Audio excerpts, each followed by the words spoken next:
mencegah dan juga penyelamatan terutama kawasan-kawasan perkampungan serta penambatan yang berada di luar bandar, capaian respon time JBPM. Iaitu pertama, meningkatkan penubuhan pasukan bomber sukarela PBS. Sehingga kini terdapat 357 pasukan, kalau di Sarawak ada 35 pasukan dengan 1,603 ahli. Yang kedua, memperkasakan penubuhan bomber komuniti, kalau di Sarawak ada 491 pasukan dan 5,195 orang di negeri Sarawak.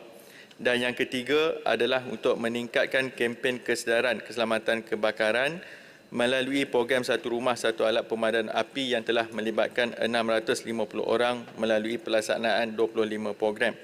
Dan yang terakhir, Tan Sri Yang di-Pertua, JBPM juga telah menjadi pasukan teras di dalam menubuh serta memperkasakan pasukan Community Emergency Response Team ataupun CERT CERT, yang mana sehingga kini kalau di Sarawak kita ada 54 pasukan CERT dengan keahlian seramai 9,707 orang. Terima kasih.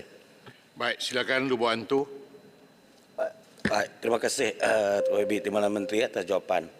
Baik, untuk makluman YB Timbalan Menteri, baru-baru ini di kawasan saya telah berlaku 2 insiden kebakaran, iaitu di Rumah Panjang Lintong, Nanga Kesit dan juga Rumah Tuan Rumah Peter Migat, Nangamujan, Sekerang. Untuk makluman Timbalan Menteri, YB Timbalan Menteri juga, bahawa kawasan-kawasan ini tidak mempunyai akses jalan khususnya dan berisiko tinggi untuk musnah dalam kebakaran kerana tidak mempunyai balai bomba dan penyelamat. Hanya kerana balai bomba tertumpu di bahagian pekan dan bandar-bandar besar. Jadi soalan saya, setujukah YB Timbalan Menteri bahawa perlunya formula dan kriteria yang khusus dalam menentukan pembinaan BBP di Sabah dan Sarawak yang berbeza dengan Semenanjung Malaysia dari segi geografik dan pola penempatan Sarawak? Sila Menteri. Terima kasih Tan Sri Yang di-Pertua, terima kasih Yang Berhormat atas kepekaan saudara. Cuma kita juga ucap takziah apa yang berlaku di kawasan Lubuk Antu. Cuma kalau ketika ini bagi kawasan Yang Berhormat, pihak bomber sebenarnya kita ada pasukan bomber sukarelawan Lubuk Antu. Saya kongsikan di sini supaya mungkin pihak Yang Berhormat juga boleh sama-sama bantu kita perkasakan bomber tersebut. Sebagai contoh, untuk di PBS Lubuk Antu ini, kita ada seramai 41 orang ahli yang juga kita telah lengkapkan mereka dengan PPE, iaitu seperti helmet, fire suit, boot dan juga glove. Sementara itu, memang sebenarnya ada satu kenderaan yang saya dimaklumkan yang mana menggunakan kenderaan Proton Arena yang ada pump dan juga hose. Cuma saya difahamkan juga kenderaan itu perlu dinaik taraf lah. Jadi sebab itu bagi saya dari segi perancangan masa panjang itu dah dinyatakan tadi, memang untuk Sarawak memang kita cuba angkat 8 permohonan bergantung juga kelulusan daripada agensi pusat. Sementara dari segi keperluan yang lebih mendesak ini, mungkin kita boleh jalinkan kerjasama untuk perkasakan Persatuan Bomber Sukarela di kawasan Yang Berhormat. Terima kasih. Sila Lostar. Terima kasih Tan Sri di-Pertua, terima kasih Yang Berhormat Timbalan Menteri. Mengenai isu balai bomba ni, isunya ialah rumah penduduk yang terbakar tu. Kalau dalam area PBT, adakah kerajaan bercadang untuk ada satu skim penempatan sementara ataupun penempatan semula mangsa-mangsa rumah kebakaran tu, utamanya yang hangus 100%. Mungkin agak luas sikit tajuk Tan Sri, tapi saya fikir di bawah inisiatif portfolio pihak KPKT dan juga mungkin ada sedikit inisiatif bantuan untuk mereka. Itu mungkin adakah kerajaan ada cadangan untuk berbuat seperti itu? Terima kasih. Sila Menteri. Terima kasih Tan Sri Speaker, terima kasih Yang Berhormat. Melalui pemahaman saya lah, memang terkeluar sikit tajuk ataupun peranan di pihak bomba. Tetapi bila kita berlaku bencana, mungkin kalau di peringkat nasional memang kita akan tubuhkan jawatan kuasa pengurusan bencana pusat. Ini yang mana disebut NADMA dan sebagainya. Manakala kalau di peringkat daerah, biasanya bila berlaku bencana kita wujudkan jawatan kuasa pengurusan bencana peringkat daerah. Jadi di sini peranan bomber itu lebih kepada tugasan untuk penyelamatan, iaitu bagi menyelamatkan keadaan dan juga mengelakkan kalau berlakunya kebakaran itu lebih merebak ataupun menjadi yang lebih teruk. Cuma soalan Yang Berhormat, soal kebajikan, soal bagaimana untuk kita uruskan mangsa-mangsa penempatan itu saya rasa memang terkeluar tajuk daripada pengurusan di bawah Jabatan Bomba, tapi untuk membantu Yang Berhormat sebenarnya boleh rujuk kepada NADMA ataupun kalau berlaku di peringkat daerah ataupun kawasan Yang Berhormat, kelazimannya kita ada jawatankuasa bencana peringkat daerah yang dipenguruskan oleh pegawai daerah. Terima kasih, Tan Sri Speaker. Terima kasih. Saya jemput Tuan Muhammad Nazri bin Abu Hassan Merbuk. Terima kasih Tan Sri Tuan Yang di-Pertua. Soalan saya nombor 4. Sila Menteri. Terima kasih. Tahniah Tuan Sri Ketua. Indeks Perpaduan Nasional ataupun IPNAS adalah sebuah indeks nasional yang menjadi kayu ukur terhadap keberkesanan pelaksanaan inisiatif dan program oleh kerajaan untuk memastikan sumbangannya kepada tahap perpaduan dan keharmonian negara. IPNAS dibangunkan Kementerian Perpaduan Negara dengan kerjasama Institut Kajian Etnik ataupun KITA, Universiti Kebangsaan Malaysia, dan pengukuran tahap perpaduan melalui IPNAS telah dilaksanakan sebanyak 2 kali, iaitu pada tahun 2018 dan 2022. Tahap perpaduan rakyat diukur berdasarkan nilai kumulatif dalam konstruk kesatuan sosial yang disumbangkan oleh 5 faktor penting, iaitu tahap keunikan, hubungan sosial rentas etnik, etos bangsa, tabik urus dan pembangunan, dan defisit sosial. Skor Indeks Perpaduan Nasional 2022 ialah 0.629, menunjukkan peningkatan sebanyak 0.062 berbanding skor 0.567 pada tahun 2018, yang bermaksud perpaduan dalam kalangan rakyat Malaysia berada dalam tahap sederhana dan terkawal. Dapatan IPNAS 2022 pula menunjukkan 2 perkara yang perlu diberi perhatian bagi mengukuhkan lagi perpaduan di negara ini, iaitu tabik urus dan pembangunan, dan kedua adalah aspek hubungan sosial rentas etnik. Dalam menguruskan perpaduan, perkara yang paling utama adalah usaha-usaha menggalakkan persepahaman, toleransi dan hormat menghormati antara masyarakat pelbagai kaum, agama dan budaya. Realitinya, perpaduan adalah perkara yang perlu diurus melalui pelbagai mekanisme seperti interaksi dan jalinan hubungan sosial secara berterusan pada peringkat inter dan intra-etnik dengan penuh berhikmah. Berdasarkan dapatan IPNAS 2022, Kementerian telah menyusunkan program-program di bawah flagship Kembara Perpaduan Malaysia Madani bagi terus menyemarakkan perpaduan dalam kalangan masyarakat berbilang kaum, agama dan budaya. 3 kluster program akan dilaksanakan, iaitu Semarak Kenegaraan, Semarak Perpaduan dan Semarak Komuniti Rahmah.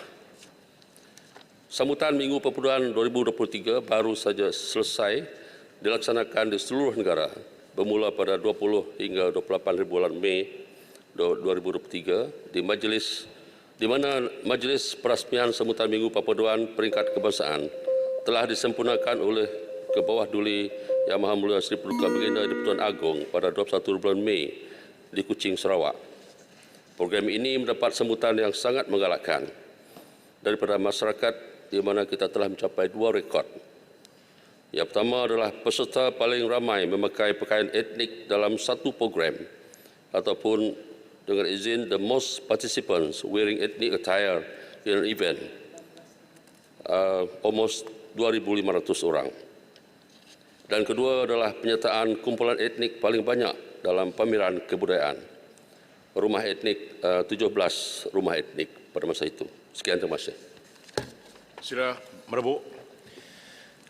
Soalan tambahan saya, apakah status terkini mengenai jumlah aktiviti silang budaya yang dijalankan dan dirancang oleh pihak kerajaan di sekolah rendah dan menengah dan kadar penglibatan murid dalam aktiviti ini, dan apakah perancangan dan strategi kerajaan dalam menyemak semula sukatan pelajaran program-program akademik dan meningkatkan tahap penggunaan dan penguasaan bahasa Melayu sebagai bahasa kebangsaan serta aktiviti yang menggalakkan rakyat mempelajari bahasa tempatan lain seperti Mandarin, Tamil dan bahasa etnik yang lain.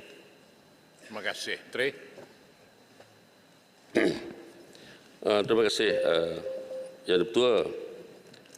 Soalan pertama adalah berkenaan dengan budaya. Dan memang ini adalah satu daripada program yang kita memang galakkan dalam semarak perpaduan yang berkaitan dengan kesemua budaya, kesenian dan sebagainya. Dan program ini berterusan bukan saja diadakan oleh Kementerian Perpaduan per se, tapi kita ada museum dan juga archive yang menjurus kepada program-program mereka menjurus kepada budaya dan sebagainya. Dari segi bahasa yang telah disebut oleh Yang Berhormat, pada setakat ini kita memang dalam merapatkan lagi jurang di kalangan murid-murid. Kita telah mengadakan satu daripadanya untuk mereka untuk mengulang kembali, iaitu rukun negara. Dan dalam itu kita berharaplah rukun negara ini jadi satu pada kurikulum ataupun silibus dalam peringkat murid-murid. Terima kasih. Baik, saya jemput Singatani. Terima kasih Tan Sri Speaker. Terima kasih kerajaan kerana telah menyajikan program-program yang bersama-sama untuk mengeratkan perpaduan rakyat. Tetapi sedarkah kita bahawa sebenarnya tidak hanya rakyat semata-mata yang perlu mengambil tanggungjawab ini, tetapi kunci utama dari perpaduan ini adalah pada pemimpin negara itu sendiri.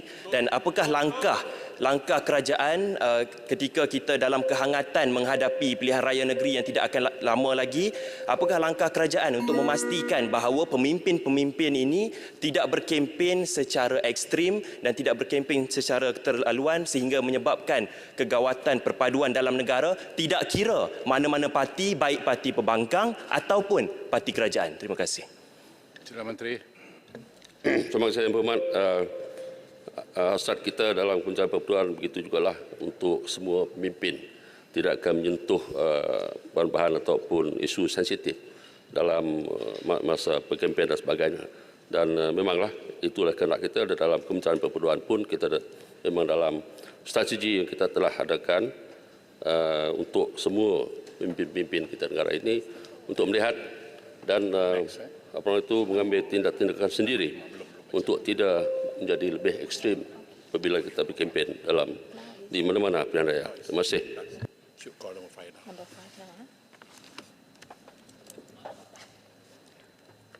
Saya jemput Datuk Seri Haji Aminuddin bin Harun Port Dickson. Timbalan Yang Ketua.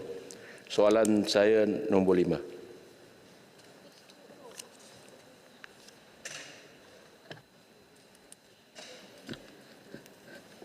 Bismillahirrahmanirrahim. Assalamualaikum warahmatullahi wabarakatuh. Tuan Yang Dipertua, saya ni nak tengok mana tadi Port Dickson ni. Saya pusing-pusing cari mana. Okey, terima kasih.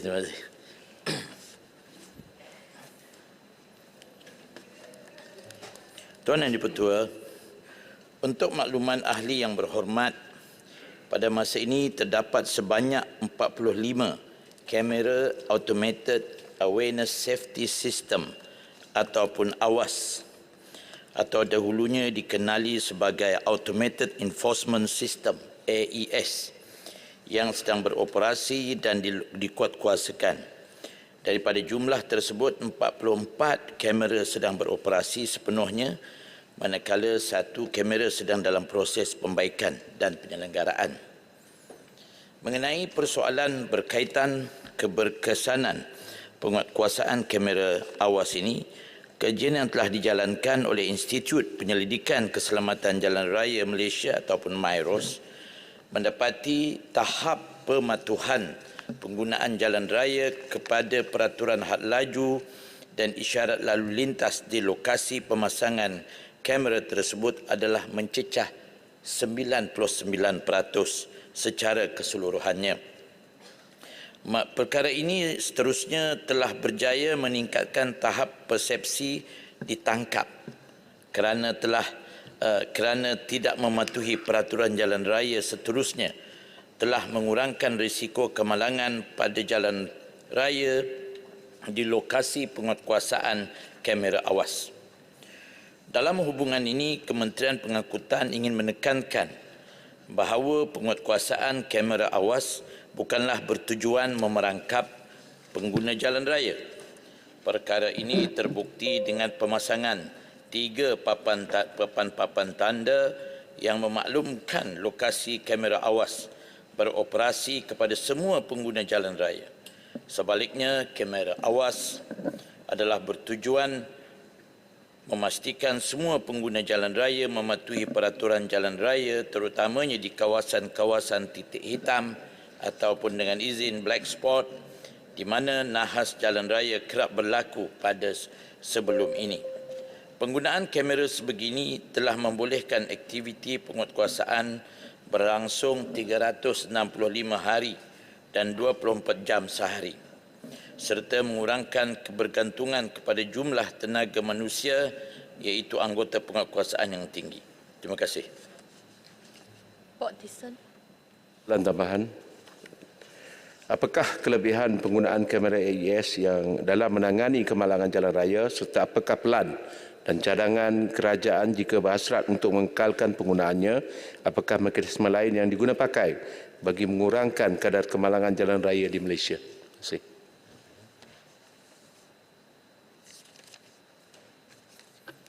Terima kasih Yang Berhormat.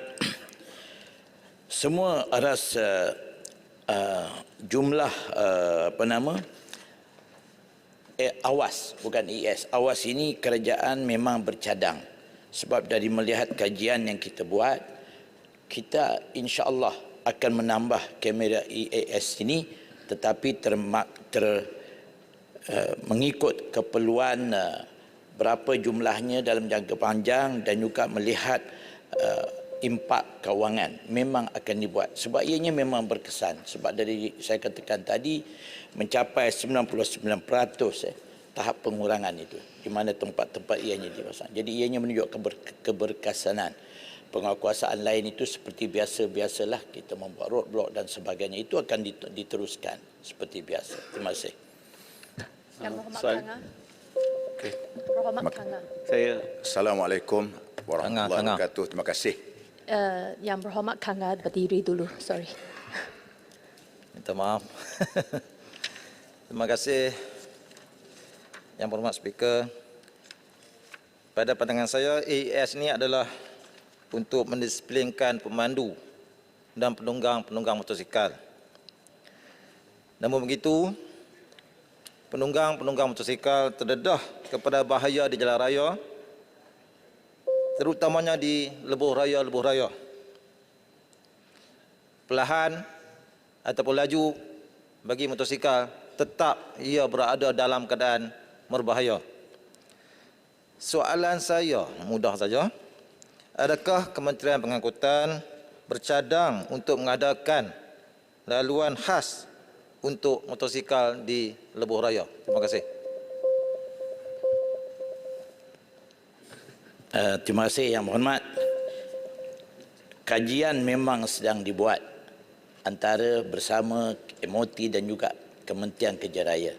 Sebab kita tahu highway adalah memang tempat kawasan high speed lah, ya. Jadi di mana tempat-tempat yang boleh dibina laluan motosikal, mungkin boleh dibuat kajian. Sekarang ni dalam kajian. Tetapi saya berani mengatakan, saya sendiri seorang jurutera, tidak semua tempat mesti boleh buat laluan motosikal on the highway. Mungkin ada tempat-tempat tertentu sahaja yang dibolehkan. Tapi kajian ini masih dibuat dan kita semua tahu ianya adalah ada satu impak kos yang tinggi. Artinya memang dalam skop radar kajian kita. Terima kasih. Saya jemput Dato' Dr. Ahmad Yunus bin Hari Kuala Langat. Terima kasih Puan Speaker.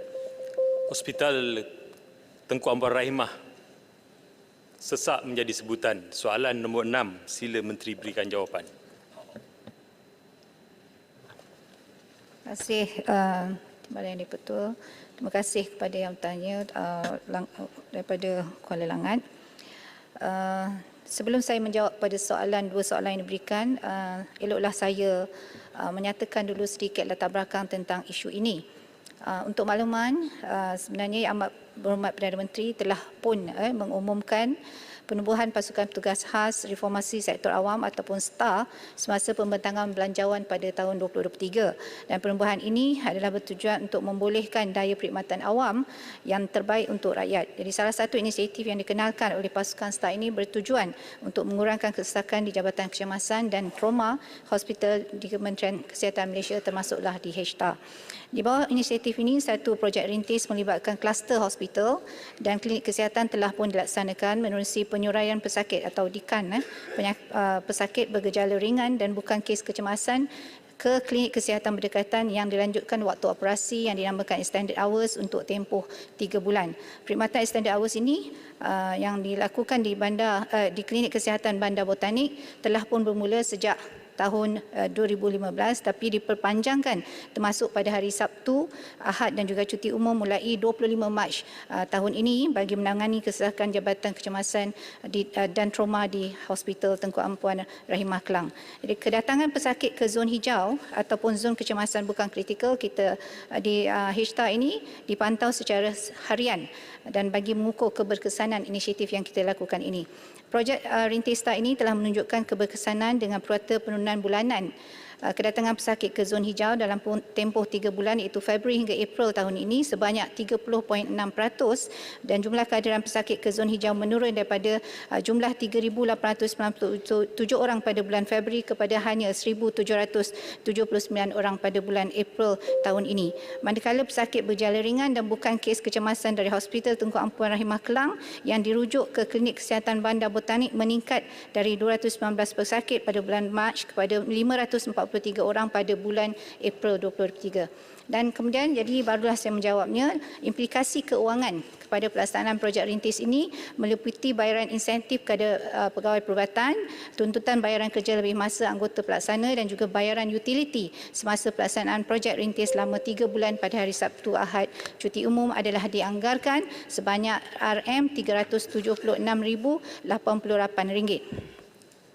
Jadi sehingga 22 Mei 2023, 59 hari kita beroperasi, sejumlah 9,913 orang pesakit telah dirawat dan secara purata KK Botanik memeriksa dan merawat 80 orang pesakit bukan kecemasan selepas waktu pejabat hari bekerja biasa dan 3 orang pesakit pada hari Sabtu, Ahad dan cuti umum.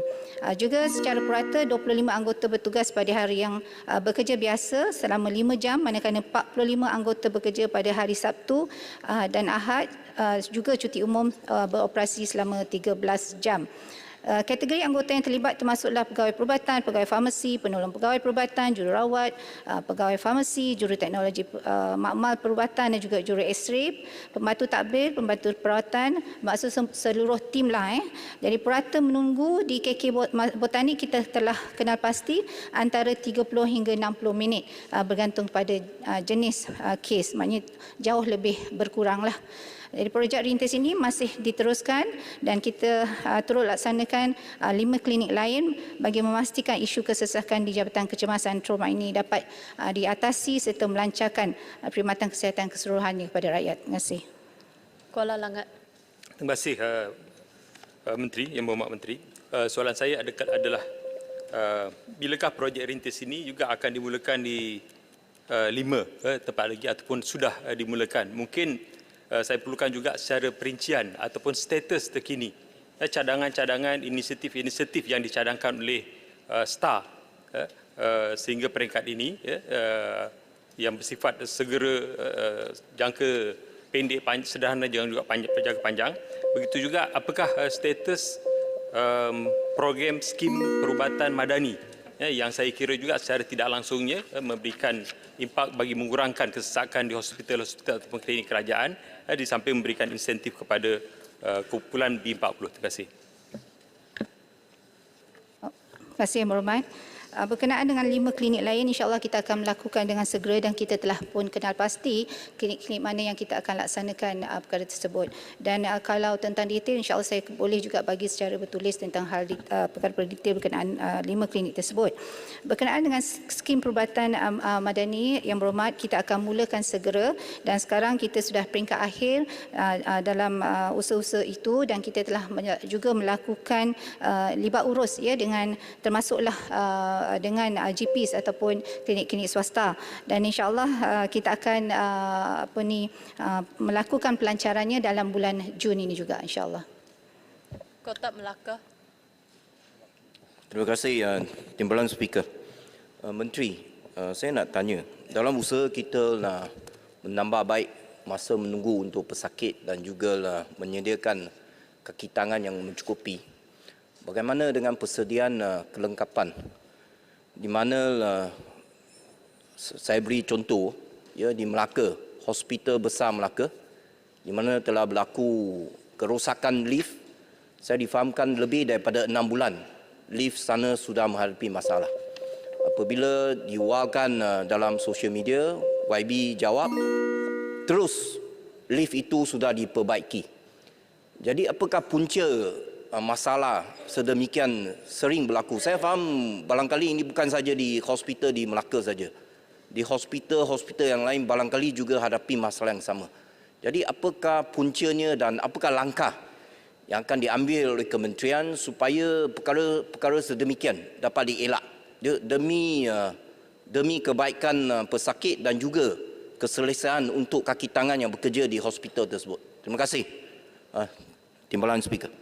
Saya berhormat, saya maklum tentang hal tersebut. Memang kalau kita tengok masalah-masalah yang berlaku di hospital atau di mana-mana saja fasiliti kita, dia adalah masalah yang berbeza-beza puncanya. Jadi di Melaka itu kita tahu bahawa puncanya walaupun telah dikenal pasti bahawa ada kerosakan lift yang lama, tetapi ada sedikit permasalahan dari sudut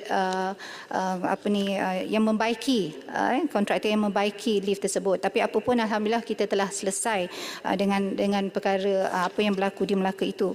Yang berhormat dan yang dipertua, sebenarnya kita ada perkara-perkara juga yang kita sedang bincangkan di peringkat kementerian bahawa kita akan meningkatkan dari sudut libat urus dan juga tadbir urus ya, khususnya di peringkat lokal, iaitu kepada pengarah-pengarah negeri dan juga pengarah-pengarah hospital, dan kita juga akan sentiasa memantau ya dan melaksanakan yang terbaik dan memberi beberapa ilmu selain daripada ilmu perubatan dan sebagainya, seperti ilmu-ilmu yang berkaitan dengan pentadbiran kepada pengarah-pengarah. Terima kasih. Minta soalan tambahan satu. Saya jemput Dato' Haji Anam bin Haji Abu Hassan Kuala Pilah. Terima kasih Timbalan Speaker Kuala Pilah mengemukakan soalan nombor 7. Terima kasih Ahli Parlimen Kuala Pilah. Tuan Yang di-Pertua, untuk makluman ahli yang berhormat, pada tahun 2022 dan 2023, Kementerian Belia dan Sukan telah menyalurkan peruntukan sebanyak 19.8 juta menerusi program Podium melibatkan 34 jenis sukan. Tumpuan utama diberikan kepada sukan bagi atlet-atlet yang berumur di bawah 23 tahun serta yang membuat penampilan buat kali pertama di Tamasya Sukan C seperti mana yang ditetapkan oleh Jawatan Kuasa Pemilihan Majlis Olimpik Malaysia. Pemilihan atlet bagi kontingen Sukan C Cambodia 2023 telah mengambil kira aspek peluang dan pendedahan diberikan kepada atlet-atlet muda untuk bertanding di peringkat Asia Tenggara. Atlet-atlet yang dijangkakan akan menyertai Tamasya Sukan Asia di Hangzhou pada bulan September ini turut diberi peluang mengambil bahagian dalam Tamasya Sukan C Cambodia sebagai satu platform pertandingan kompetitif. Peruntukan ini meliputi perbelanjaan untuk A. Pengurusan atlet yang berjumlah 8.2 juta merangkumi perbelanjaan allowance latihan bulanan, makanan, penginapan, pengangkutan serta pakaian latihan. B. Pengurusan jurulatih merangkumi perbelanjaan gaji dan allowance jurulatih yang berjumlah 3 juta. C. Pengurusan pusat latihan sebanyak 1.1 juta. Dan D. Pengurusan prestasi yang merangkumi perbelanjaan latihan pendedahan dalam dan luar negara, pertandingan dalam dan luar negara serta program binaan sebanyak 7.5 juta. Untuk makluman ahli yang berhormat Kuala Pilah juga, pihak kementerian juga telah mendapatkan penjimatan kos penyertaan ke Tamasya Sukan C Cambodia kali ini sebanyak 1.1 juta penjimatan. Berikutan, pihak tuan rumah Cambodia telah mengumumkan bahawa kos penyertaan kontingen akan ditanggung sepenuhnya oleh mereka. Penjimatan ini akan disalurkan kepada Persatuan Sukan Kebangsaan bagi menampung perbelanjaan latihan atlet sepanjang tempoh persediaan ke Sukan C Cambodia. Sekian, terima kasih. Kuala Pilah. Terima kasih atas jawapan Yang Berhormat Menteri tadi. soalan tambahan saya, kalau dahulunya kita harus mengakui bahawa sekolah-sekolah telah membekalkan atlet-atlet sukan kepada yang bermain untuk skuad negara kita. Dan kita sebagai contohnya di Negeri Sembilan kita ada sekolah St. Paul Institution SPI. Satu masa dahulu ramai pemain hoki nasional dibarsi oleh bekas-bekas pelajar sekolah ini. Itu juga dengan sukan-sukan lain yang popular, rugby, SDA, STAR, MCKK, RMC, Kesah, KI sebagai contohnya. So sekolah ini membekalkan atlet-atlet yang berkualiti dulu. Jadi soalan saya, adakah kementerian ada atau bercadang melaksanakan kerjasama dengan Kementerian Pendidikan dalam mengadakan program persediaan atlet di sekolah-sekolah dengan menyediakan infrastruktur dan peralatan sukan yang lengkap, dan ini selain daripada sekolah-sekolah sukan, agar sekolah ini dapat membekalkan bakat-bakat sukan yang akan menjadi pelapis atlet negara di masa hadapan. Terima kasih. Terima kasih Ahli Parlimen Kuala Pilah. Seperti yang anda maklum, Yang Berhormat, pada minggu lepas, iaitu pada 30 hari bulan Mei, satu mesyuarat Jawatankuasa Kabinet Pembangunan Sukan tahun 2023 telah dipengerusikan oleh Timbalan Perdana Menteri sendiri. Dan kali terakhir Jawatankuasa ini bersidang adalah pada tahun 2014. Jadi melihat keperluan kelemahan sistem sedia ada dan di mana Majlis Sukan Negara juga sedang membuat postmortem akibat kita tidak berjaya mendapat 6 pingat emas dalam Sukan SEA Cambodia, kerajaan telah menubuhkan High Level Committee, jawatankuasa peringkat tertinggi untuk memberi tumpuan kepada model pembangunan bakat khusus untuk 3 acara sukan, iaitu sukan tempur, olahraga dan renang. Kenapa sukan tempur? Kerana di Cambodia kita lihat sukan-sukan tempur ini memang Malaysia cemerlang. Bermaksud kita kena letak lebih banyak lagi masa dan perhatian terhadap sukan tempur. Olahraga dan renang kita lihat sekarang ini ada kelemahan di mana kita tidak memaksimumkan bakat sedia ada. Melihat keperluan ini, jawatankuasa ini yang telah ditubuhkan akan melibatkan kerjasama langsung pihak KBS, Kementerian Pendidikan dan Kementerian Pendidikan Tinggi. Okey, tumpuan diberikan dan semua tiga menteri ini akan bermesyuarat bersama Timbalan Perdana Menteri esok. Esok adalah mesyuarat pertama High Level Committee ini dan kita akan menggunakan whole of government approach dengan izinnya untuk pastikan kita ada koordinasi antara 3 kementerian utama ini untuk pastikan semua lapisan kanak-kanak remaja, kita pastikan kita bekerjasama untuk bagi peluang kepada mereka untuk bertanding dan kita mencari bakat daripada usaha sama jawatankuasa ini. High Level Committee ini juga akan mencungkil bakat dalam kalangan anggota tentera, polis dan badan penguatkuasa supaya mereka dilibatkan dalam pembangunan sukan negara. Dari aspek peruntukan dana, kementerian juga akan bekerjasama dengan GLC untuk membiayai program sukan yang semakin hari semakin bertambah kos untuk menyediakan atlet kita.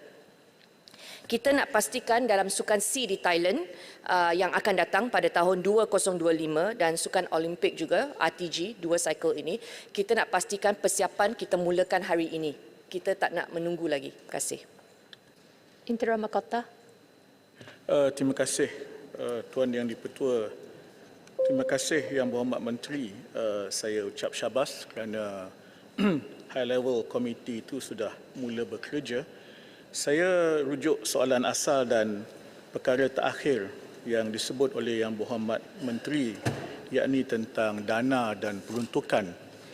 Saya ingin bertanya dan saya harap ini juga akan dibincangkan dalam High Level panel itu. Kita tahu soal dana dan peruntukan itu tak boleh dibebankan hanya kepada KBS atau hanya kepada kerajaan. Yang saya nak tanya itu ialah dari segi struktur perbelanjaan dan pengurusan perbelanjaan dan sejauh mana kerajaan bersedia untuk mengadakan insentif cukai yang lebih dinamik kepada GLC ataupun syarikat swasta atau hatta persatuan-persatuan murid tua yang disebut oleh Kuala Pilah tadi. Mereka mendana sendiri pasukan rugby mereka, pasukan hoki mereka, itu melalui persatuan-persatuan murid tua. Dia tak termasuk dalam radar Kementerian Belia dan Sukan, tapi dia adalah persatuan yang akhirnya melibatkan mencari dana dan sebagainya. Jadi keseluruhan struktur, pengurusan dan insentif cukai yang lebih dinamik. Terima kasih. Soalan yang bagus sekali. Saya nak mulakan dengan inisiatif yang telah kita ambil. Kita telah, KBS telah ada engagement bersama DOSM untuk pastikan data industri sukan ini dikutip dengan betul. Kerana kalau kita tidak ada data industri sukan yang betul, Kementerian Kewangan tidak mempunyai gambaran yang jelas mengenai sumbangan industri sukan kepada pertumbuhan ekonomi Malaysia. Jadi sebelum ini banyak data dikutip berdasarkan retail spending. Okey, itu sebab insentif cukai selalu merujuk kepada perbelanjaan yang kita beli, peralatan sukan yang itu kita bagi. Tetapi kalau kita lihat dan kalau kita bekalkan data industri sukan yang betul dan kita mempunyai lebih banyak data dikutip setiap perlawanan, saya percaya insentif cukai ini akan lebih menepati sasaran kita. Saya bagi satu contoh di mana kita telah meminta banyak kali daripada Kementerian Kewangan untuk bagi insentif cukai kepada ibu bapa yang membelanjakan duit untuk latihan, training. Okay? Kerana latihan coaching ini bukan murah. Dan kalau kita boleh bagi insentif cukai melalui latihan, saya percaya sektor ini akan berkembang dengan maju kerana ibu bapa akan mula melabur dalam lifestyle, gaya hidup untuk anak-anak kecil kita. Jadi yang itu adalah satu. Yang keduanya adalah melalui grant padanan yang akan dimulakan tahun ini. Kementerian Kewangan telah memberikan kita 40 juta melalui grant padanan untuk pastikan kita mempunyai lebih banyak lagi tournament di Malaysia. Dan tournament ini kita akan kutip data-data tersebut untuk kita bekalkan, dan melalui data tersebut saya percaya kalau Kementerian Kewangan percaya dengan data yang akan dikutip dan kalau kita bagi data yang lebih menyeluruh, cukai dan insentif cukai ini akan lebih kreatif untuk bantu sektor industri sukan berkembang. Terima kasih, Yang Berhormat. Saya jemput Dr. Abdul Ghani bin Ahmad Jalun. Yang Berhormat Puan Yang di-Pertua, saya pohon jawapan bagi soalan nombor 8. Bismillahirrahmanirrahim. Assalamualaikum warahmatullahi wabarakatuh. Terima kasih kepada sahabat saya, Ahli Parlimen Jelun yang bertanya. Tuan Yang di-Pertua, Kementerian Pembangunan Wanita, Keluarga dan Masyarakat telah merangka dan melaksanakan pelbagai inisiatif dalam konteks memperkasa dan mensejahterakan warga emas di negara ini. Inisiatif dan program yang dilaksanakan adalah berdasarkan kepada 5 dimensi penuaan yang terkandung dalam dasar warga emas negara, iaitu penuaan aktif, penuaan positif, penuaan sihat, penuaan produktif dan juga penuaan menyokong. Justru dalam membantu warga emas yang lebih suka tinggal bersendirian di rumah berbanding tinggal bersama ahli keluarga atau di pusat jagaan, Kementerian telah mengambil 4 langkah dan strategi yang bersesuaian seperti mana berikut. Yang pertama adalah penubuhan pusat aktiviti warga emas ataupun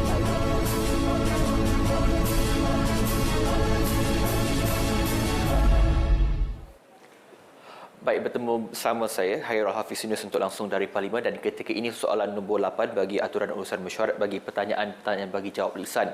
Dan sedikit saya ingin imbas kembali apa yang ditanyakan dalam sesi pertanyaan Menteri, sedikit menimbulkan beberapa perkara dan juga perdebatan bagi soalan nombor pertama, iaitu berkenaan dengan tuntutan ataupun gesaan daripada Yang Berhormat Menteri Besar Kedah kepada Perdana Menteri. Baik, itu antara yang kita sempat kongsikan kepada anda, dan kita setakat ini jam 12.30 hari di TV1 dan kita akan teruskan di saluran berita RTM, dan anda boleh tonton kami di pautan yang tertera di kaca TV anda untuk tontonan tidak kira di mana anda berada. Dan untuk ini bermula jam 12 sehinggalah selesai pada jam 1, insya-Allah pada waktu rehat akan diteruskan di saluran berita RTM My TV.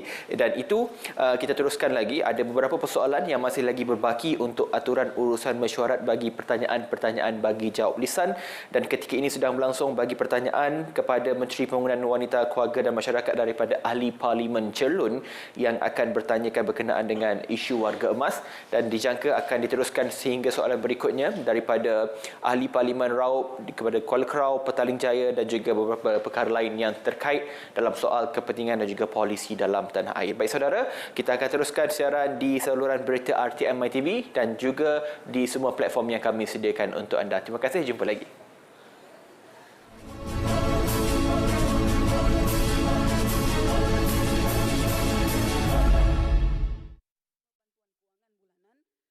Jabatan Kebajikan Masyarakat, dan pada tahun 2022 saja bantuan warga emas ini telah memberi manfaat kepada kurang lebih 140,000 warga emas, melibatkan bantuan bernilai 830 juta.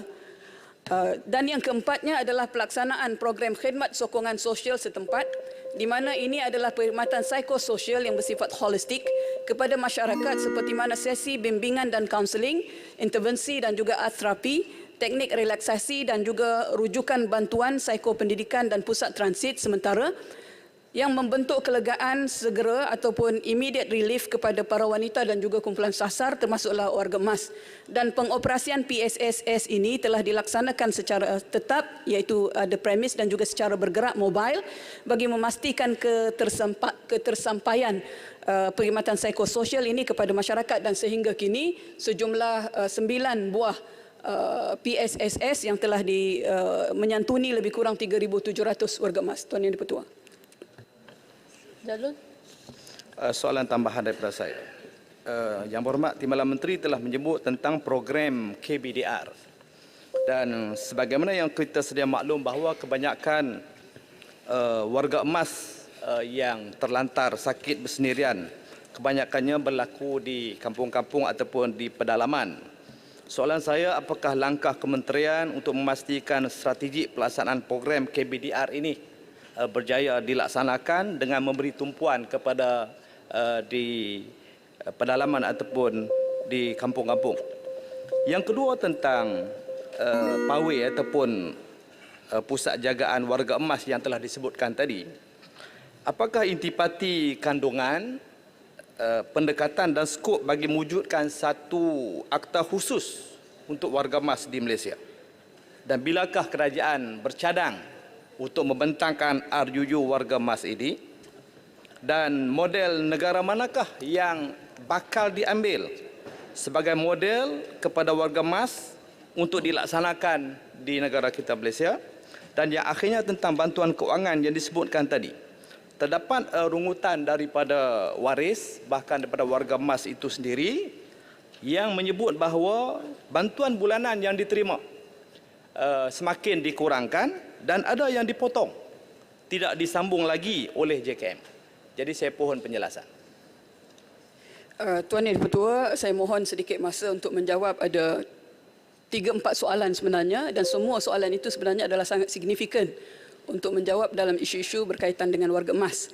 Pertamanya adalah berkaitan dengan strategi bagaimana kita mengadakan sama ada strategi yang menyeluruh khidmat bantu di rumah ini. Tuan Yang Pertua, untuk makluman Dewan Yang Mulia, program khidmat bantu di rumah ini adalah satu inisiatif strategik yang telah diperkenalkan oleh Jabatan Kebajikan Masyarakat bersama dengan rakan-rakan kolaborasi strategik yang antaranya saya boleh sebutkan adalah yang pertama Majlis Pusat Kebajikan se-Malaysia MPKSM yang memberi khidmat di negeri Perlis, Kedah, Pulau Pinang, Melaka, Johor, Pahang, Terengganu, Kelantan, Sarawak dan Labuan.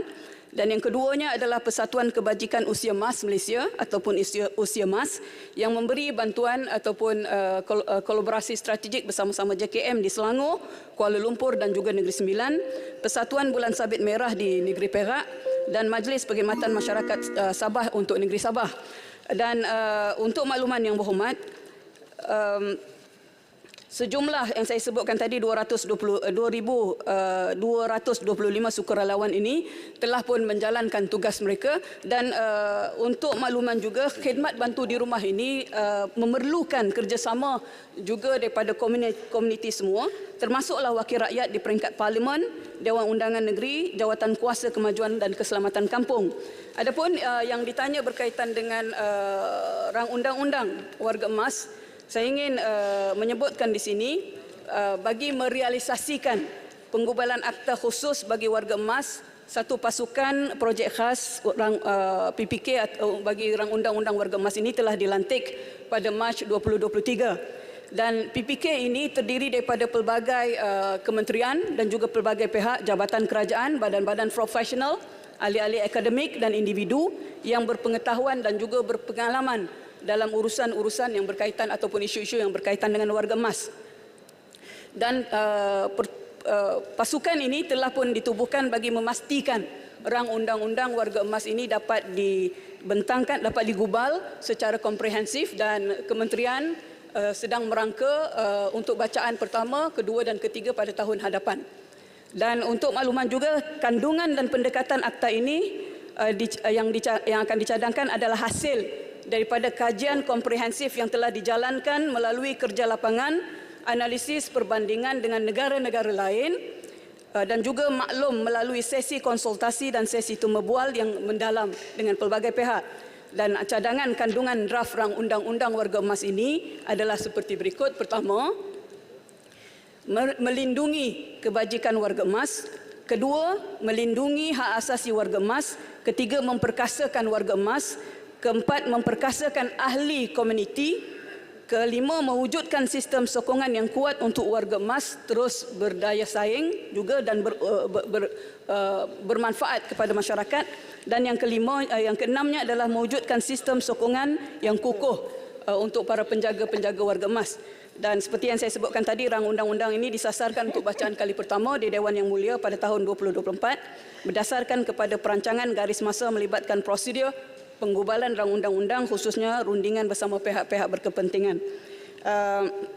Ditanyakan tadi apakah negara yang boleh menjadi model kepada penggubalan rang undang-undang ini. Untuk makluman ahli yang berhormat dan juga Dewan Yang Mulia, KPWKM membuat perbandingan dengan negara-negara ASEAN seperti mana Vietnam, Myanmar, Indonesia, Singapura, Brunei, Filipina dan India. Dan sebenarnya model rang undang-undang warga emas ini juga akan mengambil kira ketika mana kita menggubal akta kanak-kanak pada tahun 2001, iaitu menekankan kepada kelangsungan hidup, perlindungan, pemeliharaan, pemulihan dan juga pemerkasaan. Tuan Yang Di-Pertua. Farid Sulong.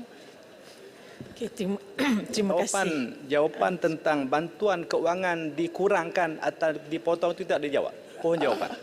Tuan Yang Di-Pertua, seperti mana yang juga semua sedia maklum bahawa bantuan kebajikan ini adalah bantuan yang bersifat sementara. Dia bukan untuk selama-lamanya, tetapi untuk mengambil kira kedudukan klien-klien kita melalui saat-saat yang sukar. Adapun yang ditanyakan oleh Yang Berhormat Jerlun ini, saya memerlukan maklumat yang lebih spesifik kerana bantuan-bantuan ini adalah akan dilihat dari semasa ke semasa berdasarkan kelayakan-kelayakan, syarat-syarat yang tentunya akan ada perubahan-perubahan. Kerana menjadi tumpuan kementerian ini adalah bagi memastikan setiap klien JKM bukan berlanjutan untuk terus menjadi klien JKM, tetapi akhirnya nanti boleh didaya upayakan untuk berdiri dengan sendiri. Sekian. Okey, terima kasih. Terima kasih atas peluang yang diberikan. Ada unjuran PBB yang mengatakan Malaysia akan menjadi negara tua pada tahun 2030. Jadinya mungkin Yang Berhormat boleh berkongsi dengan kita apakah langkah-langkah pelindungan yang diambil oleh pihak kerajaan untuk mencegah penipuan dan penderaan terhadap warga ini, memandangkan nanti kita menghadapi warga tua ini. Dan tadi Yang Berhormat dia mengatakan dalam jawapan Yang Berhormat mengenai satu akta, tapi saya nak minta perincian dan persediaan setakat ini terhadap akta berkaitan pelindungan dan keselamatan warga emas yang telah dicadang sejak tahun 2019 lagi bila akan dibentang dan sebagainya. Terima kasih. Tuan Yang Di-Pertua, berkaitan dengan rang undang-undang keselamatan dan juga perlindungan warga emas tadi adalah sebenarnya satu akta rang undang-undang warga emas yang sudah pun saya jawab sebentar tadi. Adapun detailsnya Tuan Yang Di-Pertua, saya mohon untuk memberikan soalan jawapan bertulislah untuk details. Dan sebenarnya kita di peringkat Kementerian Pembangunan Wanita, Keluarga dan Masyarakat sangat mengalu-alukan pandangan-pandangan, cadangan-cadangan dan input-input sementara kita ke arah menyediakan satu akta yang lebih lengkap dan komprehensif, insyaAllah. Terima kasih.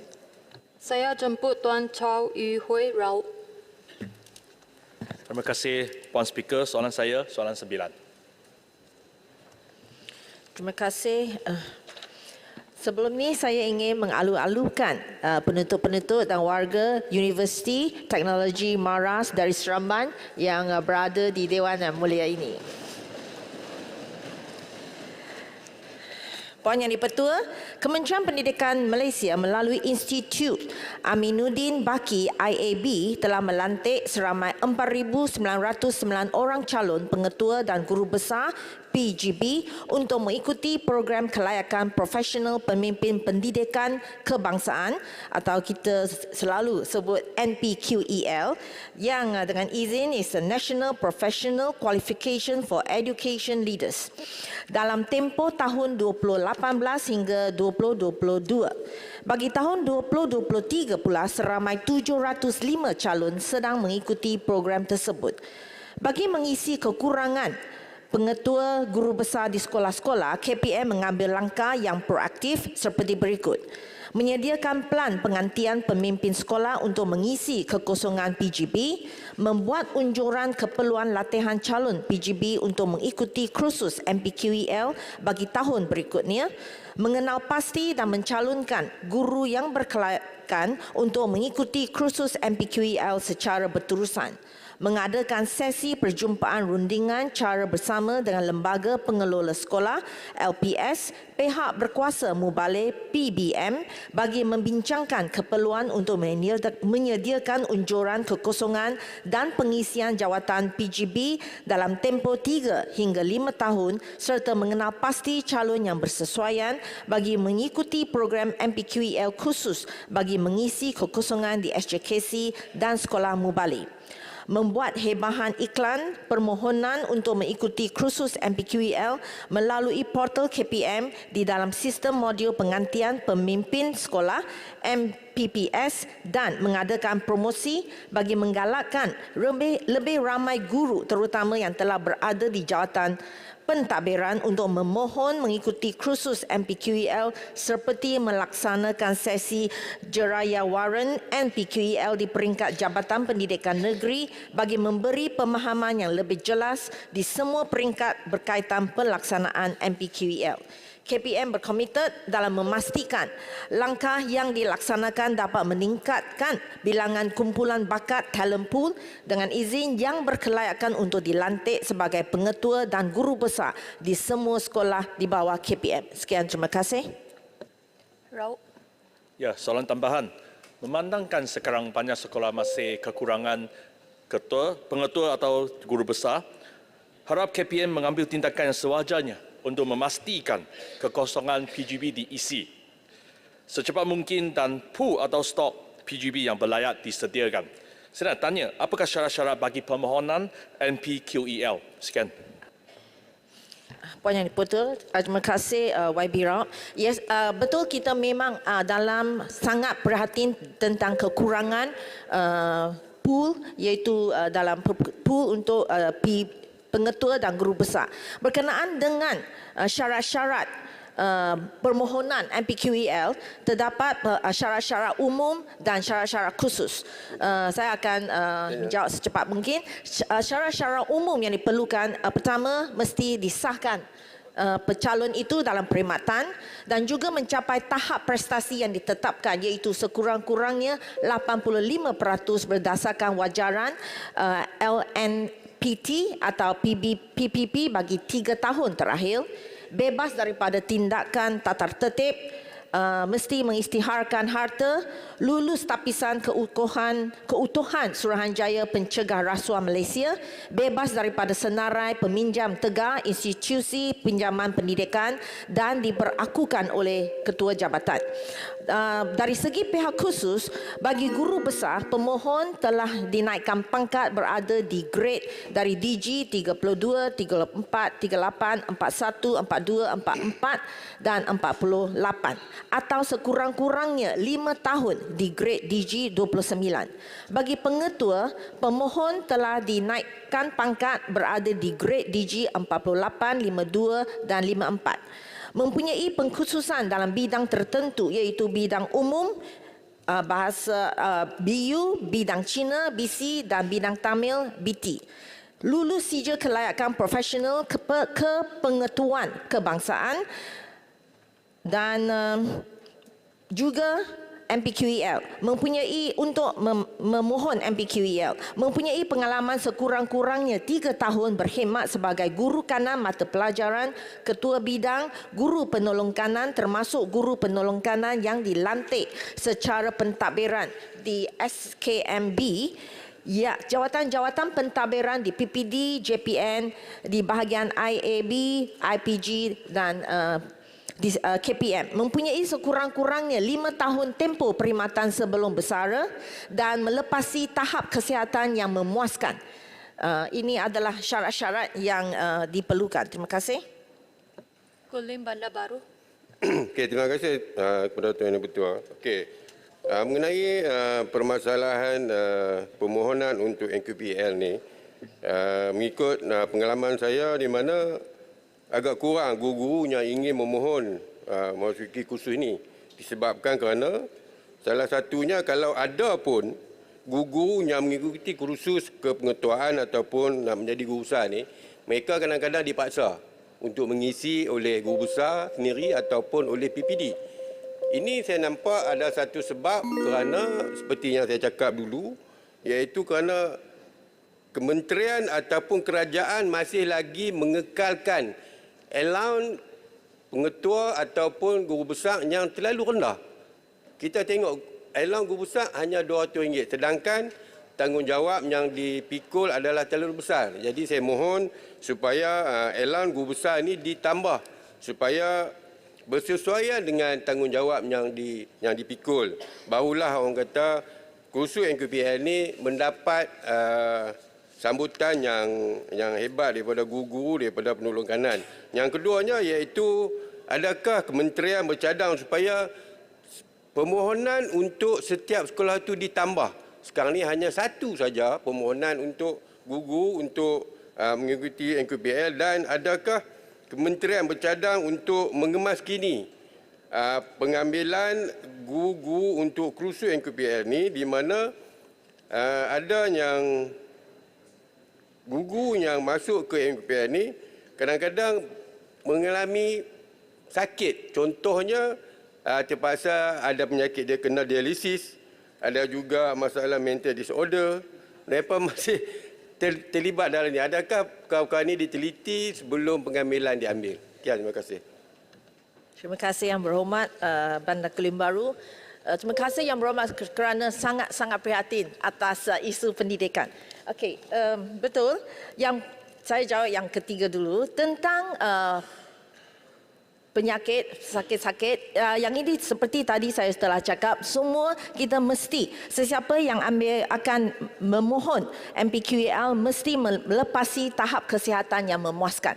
Jadi yang ini kita akan pastikan yang calon-calon yang diambil akan mempunyai kesihatan yang memuaskan. Yang kedua, soalan pertama tentang menambahkan allowance untuk guru besar. Memang saya pun faham, saya pun prihatin tentang beban guru besar dan juga penolong kanan sekolah. Jadi ini adalah dalam segi kewangan, jadi kita akan fight for the guru besar.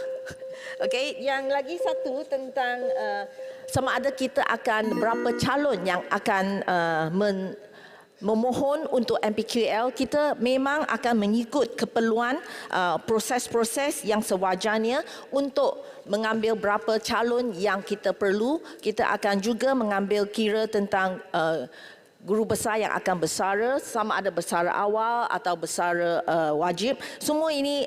Semua langkah-langkah kita akan mengambil perhatian dan kita akan mengunjukkan berapakah bilangan MPQ calon yang mesti atau kita perlukan untuk menghadapi atau menghadiri khusus MPQL ini. Sekian, terima kasih. Saya jemput Tuan Haji Kamal bin Asahari, Kuala Krau. Yang Dipertua, soalan saya mohon penjelasan nombor 10. Terima kasih. Terima kasih Tuan Yang Dipertua. Terima kasih YB Kuala Krau atas soalan.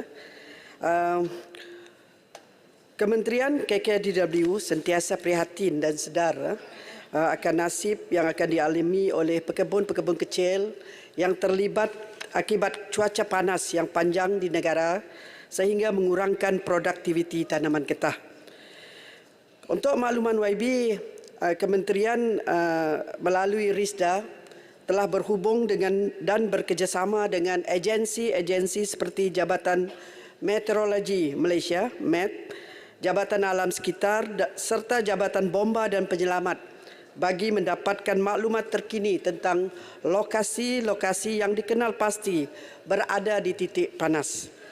Menurut laporan Meteorologi Malaysia, setakat 5 Jun 2023, semua kawasan tanaman getah di negara kita ini tidak berada dalam tahap 3, iaitu tahap gelombang haba ekstrim. Walau bagaimanapun, RISDA sentiasa dalam keadaan bersiap siaga untuk menghadapi kemungkinan insiden buruk akibat cuaca panas yang panjang pada ketika ini.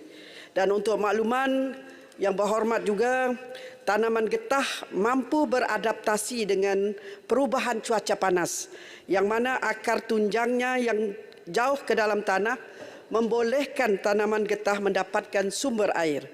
Selain itu, perubahan cuaca adalah merupakan kitaran normal dalam pertumbuhan tanaman getah yang membolehkan pokok getah semakin bertahan dan bertambah matang pertumbuhannya.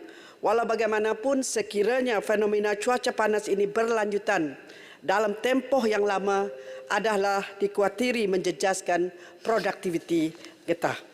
Bagi membantu pekebun-pekebun getah yang menghadapi penurunan produktiviti getah, RISDA melaksanakan program skim getah matang SGM, iaitu dengan membekalkan input-input pertanian, antaranya baja yang dibekalkan supaya tanaman getah mendapat nutrien yang mencukupi dan bahan rangsangan lateks akan dibekalkan supaya menggalakkan pengeluaran susu getah. Penggunaan input pertanian ini amat penting bagi memastikan pokok getah terus subur dan dapat mengeluarkan hasil optimum. Selain pada itu, antara perkara yang turut dibimbangi terjadi sewaktu cuaca panas yang panjang ialah penularan penyakit luruhan daun. Penyakit luruhan daun ini boleh menyebabkan produktiviti getah terjejas dan menurun sehingga 50%. RISDA memantau perkara ini dan tindakan merawat penularan penyakit ini sedang dilaksanakan. RISDA juga akan terus mempergiatkan program latihan dan bimbingan kepada pekebun kecil untuk memastikan mereka konsisten mengamalkan amalan pertanian baik, lebih-lebih lagi dalam keadaan menghadapi cuaca panas yang melampau ketika ini. Terima kasih. Yang berhormat, sekarang tamatlah sesi untuk waktu pertanyaan-pertanyaan bagi jawab lisan pada hari ini. Terima kasih Yang berhormat. Puan Yang Dipertua, point of order. Mohon izin. Terima kasih. Puan Yang Dipertua, saya ingin merujuk kepada Standing Order 20/2, muka surat 27 dalam peraturan mesyuarat. Saya mohon izin untuk baca. Tiap-tiap risalah mesyuarat yang telah diterima salinannya oleh setiausaha hendaklah disifatkan telah dibawa ke dalam majlis mesyuarat dan diperintahkan supaya terbentang di atas meja mesyuarat. Pada hari ini persidangan kita mengikut aturan urusan mesyuarat. Selepas soalan-soalan jawapan lisan, terdapat usul-usul yang kami dipahamkan bahawa Yang Berhormat Menteri di Jabatan Perdana Menteri akan membawa satu usul untuk membolehkan laporan Ketua Audit Negara tahun 2021 dibentang dan dibahaskan. Saya mohon izin untuk merujuk kepada perkara 107 dalam Perlembagaan Persekutuan. Saya mohon izin untuk baca.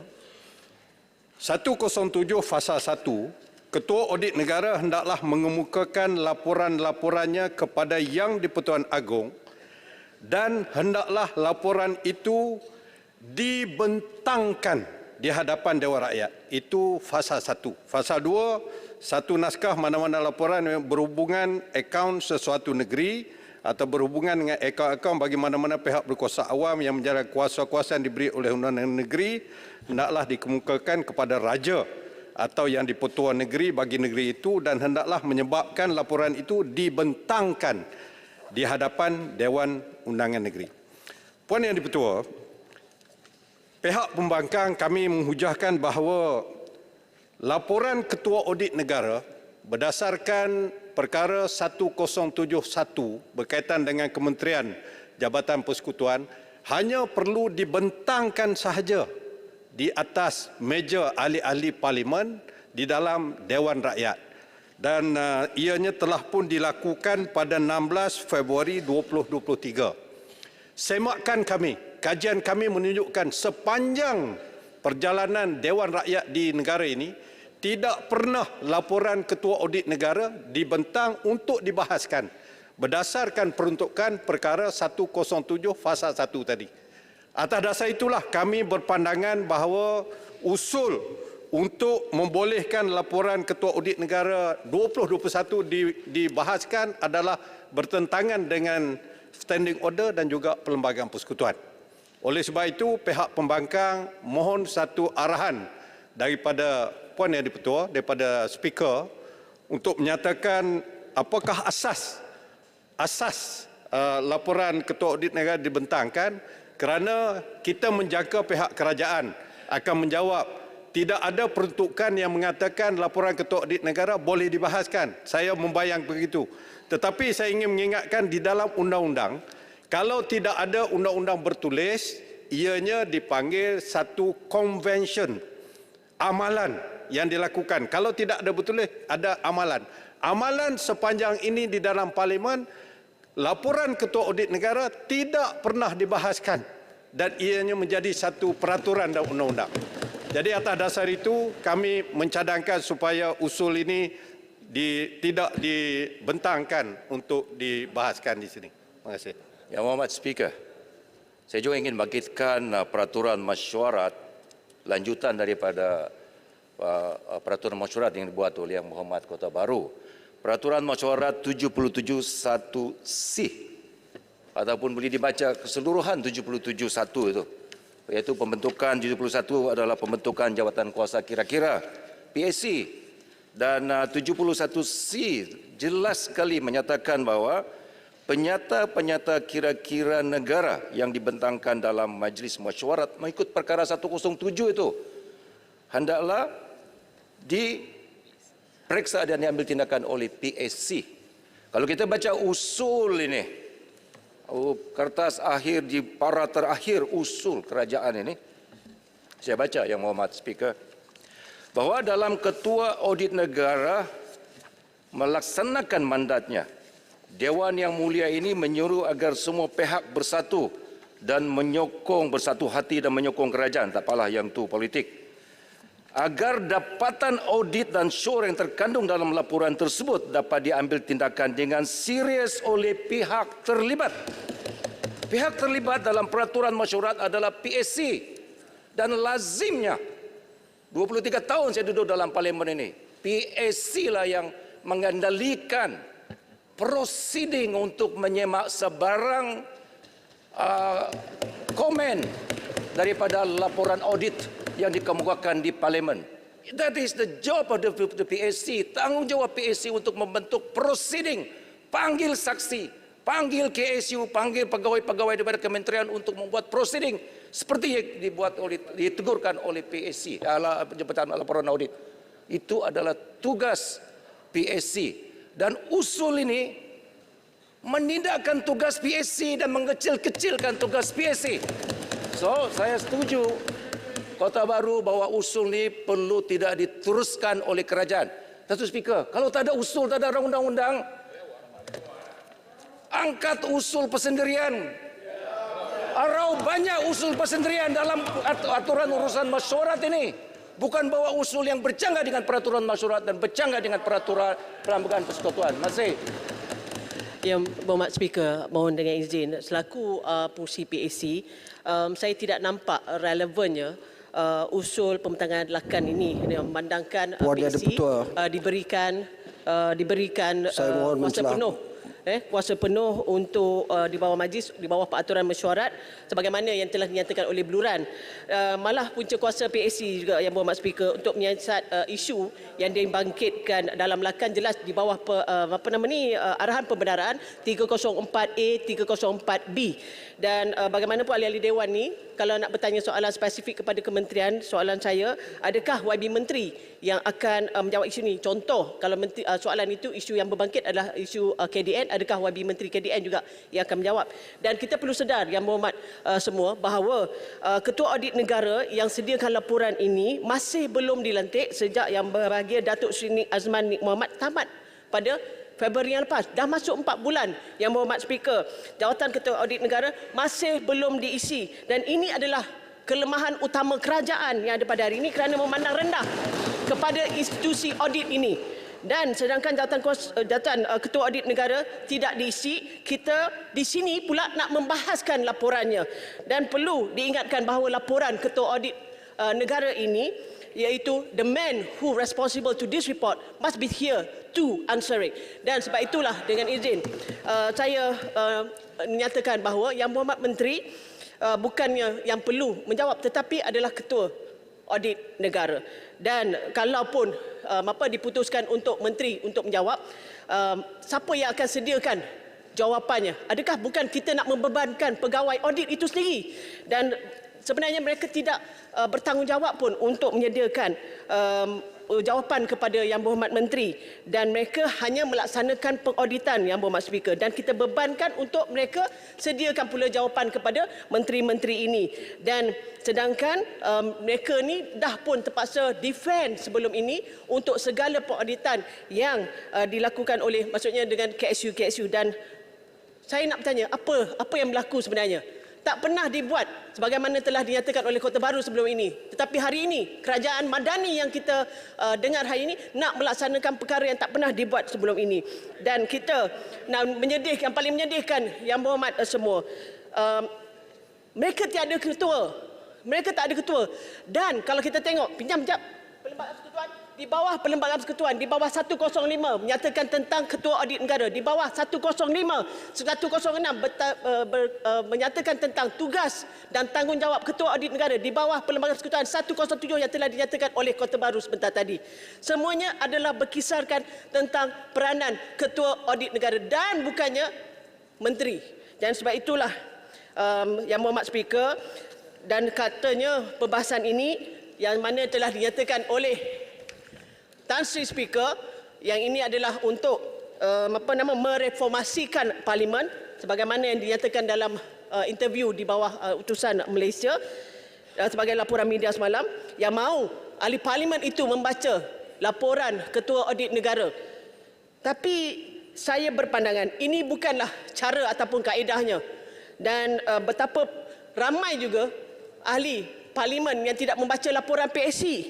Kalau itu adalah alasannya, kenapa tak nak bahas laporan PSC? Saya percaya kalau kat dalam Dewan ini, Yang Berhormat Beluran pernah jadi pengurusi PSC, Yang Berhormat sahabat saya, Yang Berhormat Parit Sulong, dah tak ada, tadi ada, Yang Berhormat Taiping pun pernah menjawab sebagai pengurusi PSC. Mereka juga berpandangan bahawa PSC ini harus diperkasakan. Maka laporan PSC itu yang harus kita bahaskan dan bukannya laporan lakan ini. Puan Sebab Speaker, itulah. Puan Speaker, bagi peluang saya, bagi pihak kerajaan. Peraturan sama 17.77(1)C, Tuan Speaker. Puan Speaker. Boleh. Puan Speaker, bagi pihak kerajaan, Peraturan Dewan, kami ingin memberi pendapat kami tentang tafsiran bagi pihak kerajaan. Puan Speaker, izinkan saya memberi penjelasan. Pasir Gudang. Puan Speaker, Pasir Gudang. Terima kasih. Saya ingin menyokong usul kerajaan supaya laporan audit negara bukan saja dibentangkan di Parlimen tetapi dibahaskan. Saya sokong. Saya ingin menjawab hujahan Yang Berhormat Kota Baru yang menyebut soalan undang-undang dan konvensyen. Dengar pendapat kami. Saya ingin menyentuh soal perundangan dan konvensyen.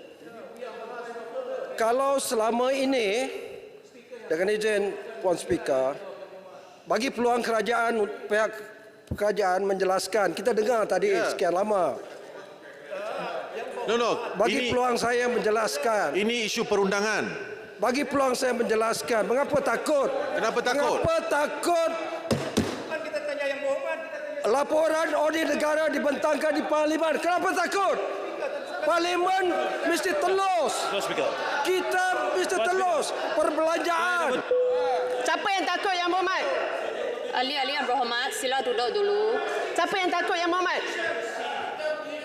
Sila duduk dulu.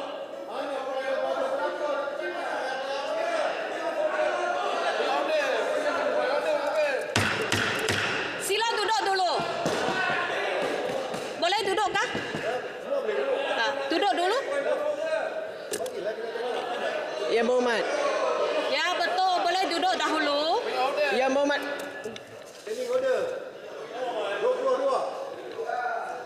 Pandang, saya sudah tahu itu pun point of order yang dikatakan oleh Kota Baru. Tak perlu ulang lagi. Saya faham.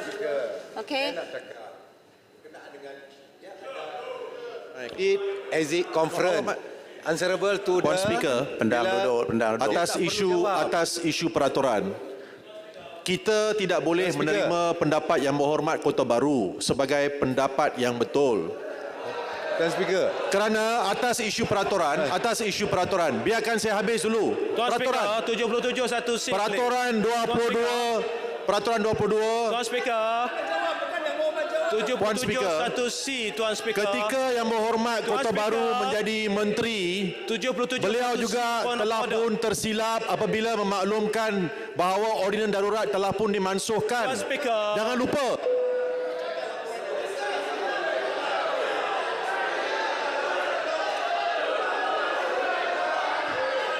Ahli-ahli Yang Berhormat.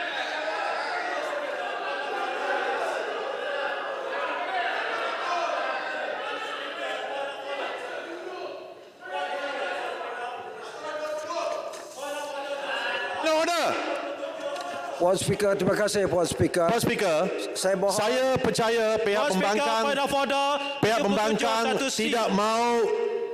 tidak mau laporan audit negara dibahaskan kerana berlaku ketirisan ketika darurat diisytiharkan. Tuduhan berniat jahat.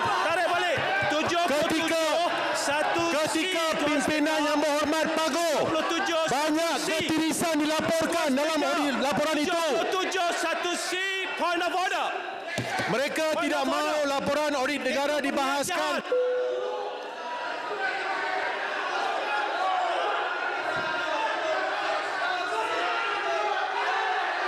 Ahli-ahli Yang Berhormat.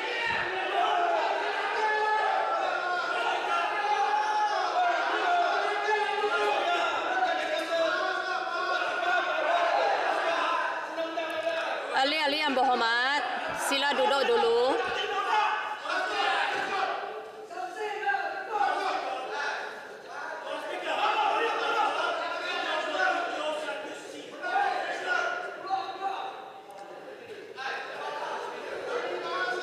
Ahli-ahli Yang Berhormat.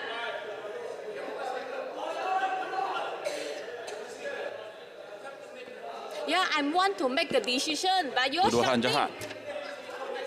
Lu tuan kacau. Lu tuan kacau, bukan. Ahli-ahli yang berhormat, dalam isu berkenaan laporan Ketua Audit ini, Majlis Dewan Rakyat dan PAC masing-masing boleh memainkan peranan. Mereka berlandaskan peraturan mesyuarat. Oleh itu, saya benarkan usul ini membahas laporan ini di Dewan ini. Terima kasih. Tuan Speaker. Okey, terima Sekali kasih. lagi Tuan Speaker. Terima kasih sekejap. Oleh kerana Yang Berhormat Puan Yang di-Pertua telah membuat satu ruling, kami menghormati ruling itu. Oleh kerana usul ini tetap nak dibentangkan, kami masih berpandangan sepatutnya LKAN ini tidak dibahaskan. Oleh sebab itu, kami ingin memberi satu solution kepada Dewan ini. Saya boleh bersetuju dengan rakan saya daripada Pasir Gudang supaya usul ini yang berbunyi bahawa dalam Ketua Audit Negara melaksanakan mandatnya, Dewan Yang Mulia ini menyeru agar semua pihak bersatu hati dan menyokong kerajaan agar dapatan audit dan syur yang terkandung dalam laporan tersebut dapat diambil tindakan dengan serius oleh pihak terlibat untuk mengatasi kelemahan yang ditemui dan seterusnya mengelakkan keterisan wang awam dan terus berlaku. Saya cadangkan supaya usul ini diterima tanpa dibahaskan oleh dan tanpa bahas. Setuju. Siapa yang bersetuju bangun. Tanpa bahas. Kami mencadangkan supaya usul ini diterima supaya tindakan diambil untuk meneliti perkara ini. Bahas. Takut, orang takut. Perikatan takutkan nak bahas. Takutlah bahas. Penakut. Hampa penakut.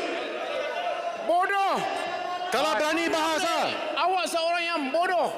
Semua ketirisan berlaku ketika pemimpin Paguh menjadi Perdana Menteri. Kita setuju. Semua ketirisan berlaku ketika Paguh menjadi Perdana Menteri. Kami takut sangkaan jahat. Kami setuju. Tidak ada masalah. Tuduh kita orang penakut. Itu unparliamentary. Orang bodoh yang buat kerja tu. Saya minta semua duduk. Sila duduk. Tenangkan dulu. Tarik nafas. Duduk semua. Kena duduk juga? Duduk juga.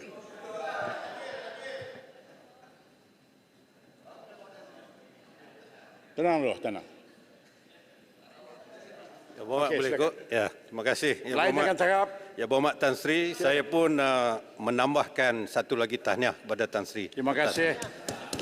Okey, sekejap tadi semasa dikendalikan oleh Puan Yang di-Pertua, saya telah membangkitkan berkaitan dengan Standing Order 22 yang mengatakan bahawa risalat mesyuarat perlu dibentangkan di atas meja. Inilah risalatnya. Risalat ni pula berkaitan dengan cadangan. Kerajaan mencadangkan supaya laporan Ketua Audit Negara 2021 dibentang dan juga dibuka untuk dibahaskan. Saya menghujahkan berdasarkan Perlembagaan Persekutuan perkara 107 Fasal 1 mengatakan bahawa laporan Ketua Audit Negara perlu diangkat kepada Yang di-Pertua Agong dan perlu dibentangkan di dalam Dewan Rakyat. Dalam bahasa Inggeris, to be laid before the House of Representatives. Laid, not table. Amalan yang ada di dalam Parlimen, saya menghujahkan Tan Sri Yang di-Pertua, tidak pernah sekalipun dalam sejarah Parlimen ini laporan Ketua Audit Negara dibahaskan di dalam Dewan ini. Dan sebaliknya yang menjadi tugas fungsi PAC adalah untuk meneliti segala teguran-teguran audit dan membuat findingnya. Atas dasar itulah kami mengatakan usul ini bercanggah dengan perlembagaan dan juga standing order. Dan untuk solusinya, oleh kerana tadi dah dibuat ruling oleh Puan Yang di-Pertua, kami mengatakan sebagai solusinya pembangkang mencadangkan supaya usul untuk membahaskan laporan Ketua Audit Negara ini tidak dibentangkan, dikemukakan. Sebaliknya, kami pembangkang bersetuju dengan saranan kepada cadangan yang dicadangkan nak dibawa ini dan mendapat sokongan semua daripada pihak kami. Itu keadaannya. Terima kasih. Menyokong saranan ini. Ya. Tan Sri Speaker. Tan Sri, ini usul lah. Kami mencadangkan supaya kandungan terakhir dalam usul ini diterima. Jadi tak perlu dibahaskan. Kita boleh teruskan dengan urusan-urusan yang lain. Kalau tak ada urusan kerajaan, bagi urusan ahli-ahli Dewan. Tan Sri, banyak usul. Terima kasih. Kita bukan takut dengan siasatan laporan audit. Kita cuma katakan tadi, saya katakan tadi kepada speaker untuk dibuat keputusan. Usul ini redundant kerana ianya bercanggah dengan 77.1c.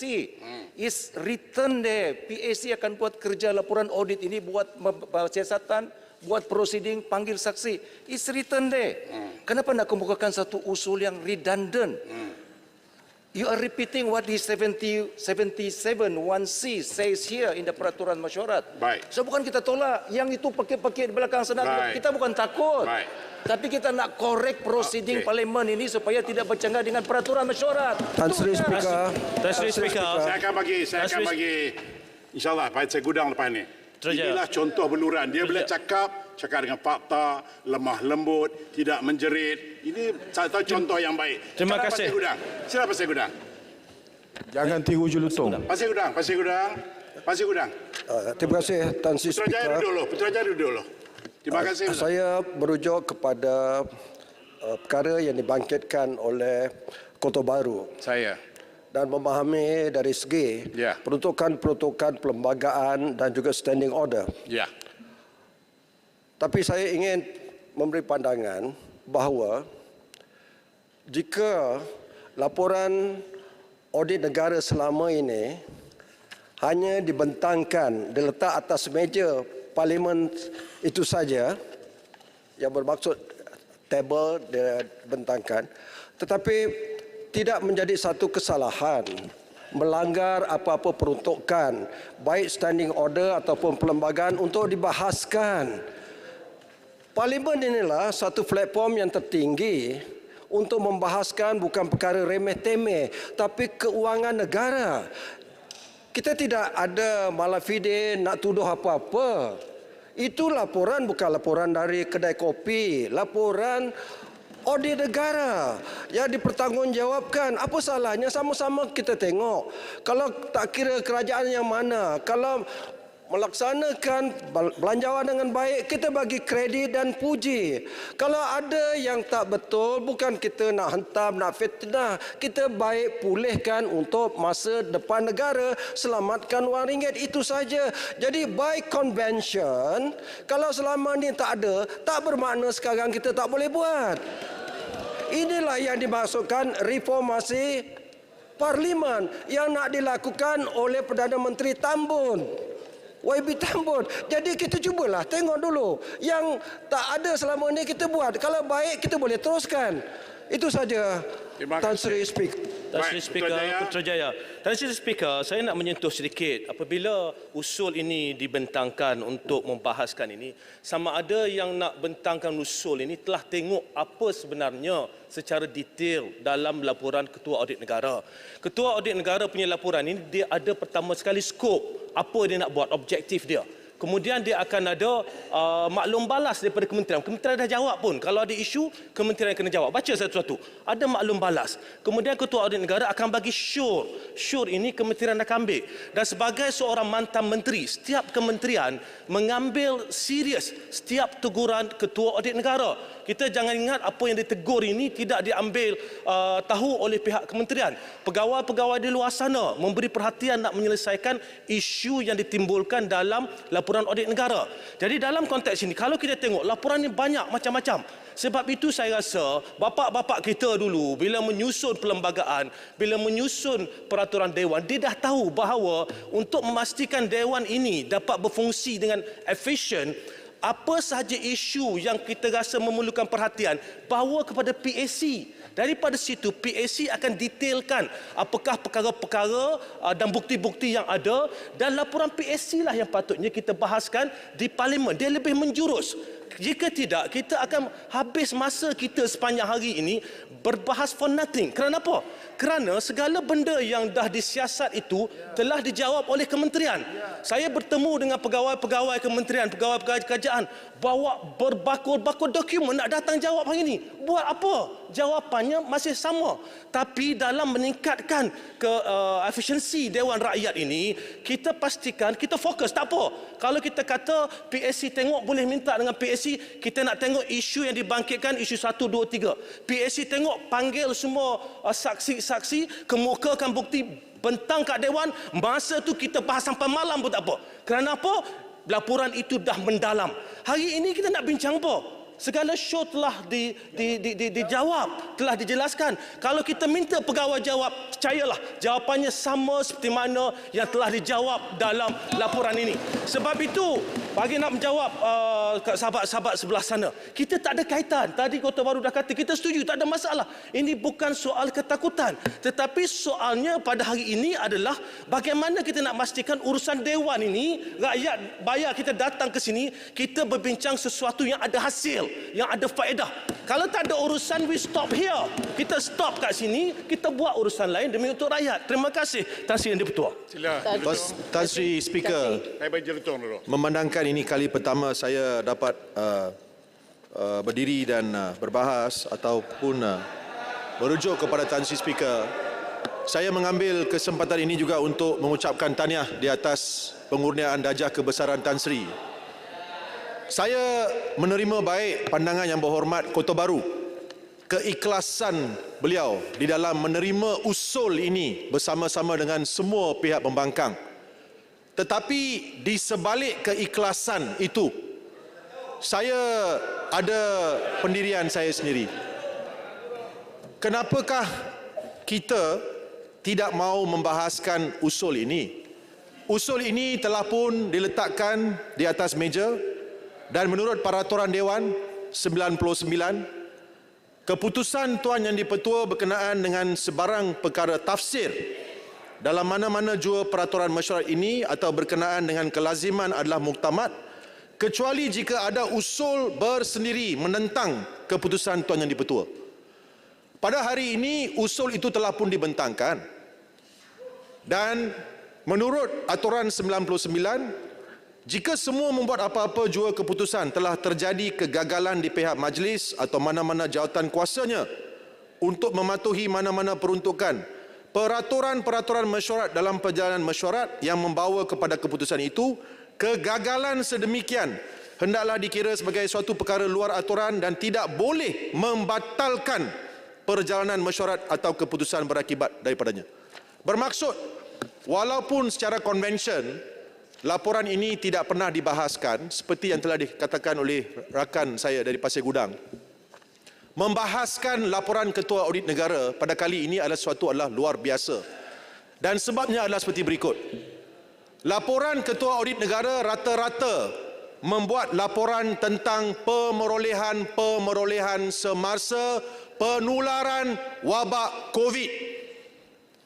Mungkin rakan-rakan di sebelah sana tidak membaca. Saya rujuk kepada muka surat 202 sebagai kesimpulan. Saya akan akhiri. Pengurusan perolehan ventilator yang kurang teliti dalam tempoh darurat. Saya ulangi, tempoh darurat menyebabkan ventilator yang diterima tidak dapat digunakan mengikut tujuan asal perolehan. Kita berdepan dengan laporan Ketua Audit Negara yang dibuat semasa kita menghadapi COVID. Sebelum ini memang tak dibuat. Laporan Ketua Audit Negara tidak pernah dibahaskan kerana isu seperti COVID tidak berlaku di negara kita. Ini adalah kali pertama kita terpaksa melalui darurat. Itu pun kita tahu siapa yang bertanggungjawab. Beliau ada di sini dalam Dewan ini. Kita akan membahaskan semasa darurat itu macam-macam pemerolehan telah dibuat menyebabkan ketirisan. Sebab itu saya merayu supaya kita sebagai wakil rakyat dibenarkan untuk membahaskan laporan Ketua Audit Negara supaya perkara-perkara ini dapat dibongkarkan dan kita akan mendapat pihak-pihak yang bertanggungjawab itu dihadapkan ke muka pengadilan bila kita perlu nanti. Baik, terima kasih. Terima kasih, Jawatan Besut. Besut. Okey, terima kasih Tan Sri Yang Besok di-Pertua. boleh buka sikit dia tahu dengar. Ya. Okey. Baru nampak comel sikit muka tu. Takut. Saya buka terus. Buka terus lah. Kalau kita lihat kepada aturan, Tahniah dulu. Okey. Tahniah Tan Sri. Kita lihat kepada aturan tentang usul. Usul ni yang ada nombor 1 tidak menyebut pun seperti mana kalau kita rujuk kepada nombor 3. Kalau kita lihat nombor 3, membuat ketetapan. Dewan ini membuat ketetapan di bawah peraturan mesyuarat sekian semua untuk membahaskan isu-isu dan show-show yang terkandung dalam laporan tahunan. Ini sepatutnya ada dalam nombor 1. Usul nombor 1. Usul yang ada hanya membentuk, maknanya Dewan Yang Mulia ini menyeru agar semua pihak bersatu hati dan menyokong kerajaan agar dapat dapatan audit dan show yang terkandung. Dah ada dapatan. Dalam dapatan tersebut dapat diambil tindakan dengan serius oleh pihak-pihak terlibat untuk mengatasi kelemahan yang ditemui. Tidak ada perkataan pun untuk dibahas di dalam parlimen ini. Jadi maknanya kenapa yang nak dibahas? Mana datangnya usulnya bahas? Tak ada. Kita sokong je. Mudah je. Jadi lepas tu saya nak sikit sambung tentang aturan 14. Aturan 14 ini kalau kita lihat susunan, kalau kita tengok susunan daripada A, 1A hingga H. Selepas pertanyaan bagi jawab lisan oleh menteri-menteri, terus kepada H. Usul bagi perkara kepentingan kepada orang ramai yang berkehendak disegerakan. Yang usul daripada Arau yang menjurus ke arah itu. Jadi sepatut ini didahulukan. Bukan yang tak dicadangkan untuk dibahas. Itu saja. Terima kasih. Terima kasih. Tan Sri. Tuan Yang di-Pertua. Mohon izin. Terima kasih Tan Sri. Tahniahlah Tan Sri. Dah dapat Tan Sri ni lain macam bila ada dekat atas tu. Ya. Tan Sri. Saya nak merujuk pada apa yang telah dinyatakan oleh sahabat kita Yang Berhormat Pasir Gudang sebentar tadi. Bahawa tentang reformasi parlimen. Reformasi parlimen ni telah pun dicanang oleh kerajaan PH sejak daripada tahun 2018 lagi. Dan hari ini kerajaan Madani yang ada kerajaan PH di dalamnya, kerajaan UMNO juga, yang mana saya ingin bertanya di sini, di manakah akta perkhidmatan parlimen, di manakah pindaan mesyuarat sekiranya benar-benar nak membuat satu reformasi kepada parlimen ini. Dan sebagai ahli jawatankuasa peraturan mesyuarat, saya pun belum dipanggil oleh Tan Sri lagi. Jadi Tan Sri, janganlah kita menampakkan di luar sana bahawa kita ni seolah-olah teruk sangat kerajaan yang ada pada hari ini, tak ada langsung rang undang-undang yang nak dipersembahkan sampai kita terpaksa abuse of proses yang ada di dalam Dewan Yang Mulia ini. Sebab itu Tan Sri, saya suka nak mengingatkan kembali pada Tan Sri, beluran mantan pengurusi PAC, parit sulung pakai merah sebab nak perhimpunan Agung UMNO kan. Jadi minggu ni kan nak ambil aura tu lah. Jadi dia pun mantan pengurusi PAC, Taiping, Yang Berhormat Taiping ada di sini, pun mantan pengurusi PAC. Dan saya masih teringat lagi Yang Berhormat Taiping pernah menulis surat kepada speaker sebelum ini yang menyatakan untuk cadangan untuk mengadakan pendengaran secara terbuka. Dan saya sendiri sewaktu saya dilantik sebagai pengurusi PAC juga, hari yang pertama saya keluarkan statement bersama dengan naib saya YB Keluang juga menyatakan bahawa kami ingin kalau benarlah untuk mengadakan ketelusan supaya rakyat semua tahu, kita nak adakan pendengaran secara terbuka. So biar semua orang rakyat tahu melalui PAC. Dan saya kira itu lebih molek daripada yang kita adakan pada hari ini, usul untuk pembahasan. Dan saya nak perbetulkan kenyataan Yang Berhormat Jelutong. Kota Baru tak menyatakan bahawa dia setuju terhadap usul tersebut. Dia hanya menyatakan setuju pada peringkat akhir usul tersebut. Ya, itu tidak perlu dibahaskan tetapi hanya kepada usul ini dibentangkan. Terima kasih. Ya, Jerlun, orang kampung. Tan Sri Yang di-Pertua. Ramai yang menyebut tentang peraturan mesyuarat 34, 35, 36, 99 dan 99A.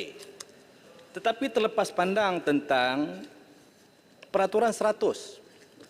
Saya ingin menarik perhatian Dewan ini, semua perkara yang tidak disyaratkan terang-terang dalam peraturan-peraturan ini dan semua perkara berkenaan dengan menjalankan peraturan-peraturan ini pada perkara satu persatunya hendaklah diaturkan menurut cara yang tidak berlawanan dengan peraturan-peraturan ini sebagaimana yang diperintahkan oleh Tuan Yang Bertuah dari satu masa ke satu masa. Perbahasan di kalangan ahli Dewan sebelum ini menyentuh tentang 77(1) A, B dan C serta Perlembagaan Persekutuan 107. Kalau itu telah jelas menyatakan bercanggah dengan peraturan, sepatutnya Tuan Yang Bertuah menggunakan peraturan 100 ini untuk menjelaskan kepada Dewan Yang Mulia ini perkataan hendaklah diaturkan menurut cara yang tak berlawanan. Jadi sekarang di hadapan kita, perkara yang dilakukan itu bertentangan dengan peraturan. Maka Seksyen 100 ini perlu diguna pakai bagi melaksanakan usul yang dibentang, yang dikemukakan oleh kerajaan.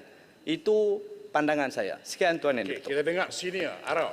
Ya, Yang paling senior saya ingat. Yang Berhormat Tan Sri, yang dikasihi kawan-kawan semua.